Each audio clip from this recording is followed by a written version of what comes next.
Hello all நேத்து எபிசோடில் அதாவது ஃப்ரைடே எபிசோடில் ரவி வந்திருந்தாங்க. ரவி வந்து இப்போ யூஸ்வலாக எல்லா வாரம் வராங்க.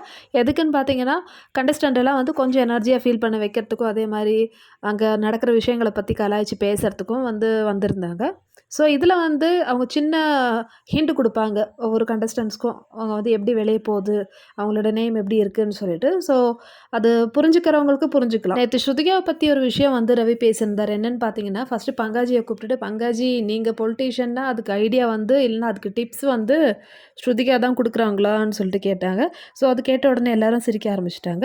ஸோ அடுத்ததாக வந்து ஸ்ருதிகா கிட்ட நீங்கள் ரெண்டு சைட்லேயும் இருக்கிற மாதிரி இருக்கேன்னு சொல்லிட்டு அந்த ஒரு மீனிங்கில் கேட்டாங்க. ஸோ அதுக்கு ஸ்ருதிகா என்ன சொல்கிறாங்கன்னா, அப்படிலாம் இல்லை, நான் வந்து நியூட்ரலாக இருக்கேன்னு சொல்லிட்டு ரவி சொன்ன இந்த விஷயத்த வந்து ஸ்ருதிகா எபிசோட் முடிஞ்ச உடனே வந்து யோசிச்சிருக்காங்க போல். ஸோ இது மட்டும் இல்லை, ரவி மட்டும் இல்லை, இதுக்கு முன்னாடி ஷில்பாவும் அப்படி தான் சொன்னாங்க, நீ வந்து எல்லா குரூப்லேயும் வந்து போய் பேசிகிட்டே இருக்க அப்படின்னு சொல்லிட்டு.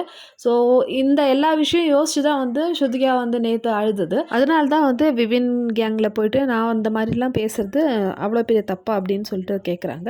ஸோ இதுதான் மக்களே சின்ன ஒரு கிளாரிஃபிகேஷன். இது வந்து நான் டெய்லி எபிசோடில் வந்து இந்த பாயிண்ட் வந்து நான் ஆட் பண்ணல. ஸோ அதனால தான் வந்து இதுக்காகவே ஒரு வீடியோ போட்டேன். ஸோ ஆஸ் யூஷுவல் என்னோட வீடியோ பிடிச்சிருந்தா லைக் பண்ணுங்கள், ஷேர் பண்ணுங்கள், சப்ஸ்கிரைப் பண்ணுங்கள். இதே மாதிரி அடுத்த வீடியோவில் பார்க்கலாம்.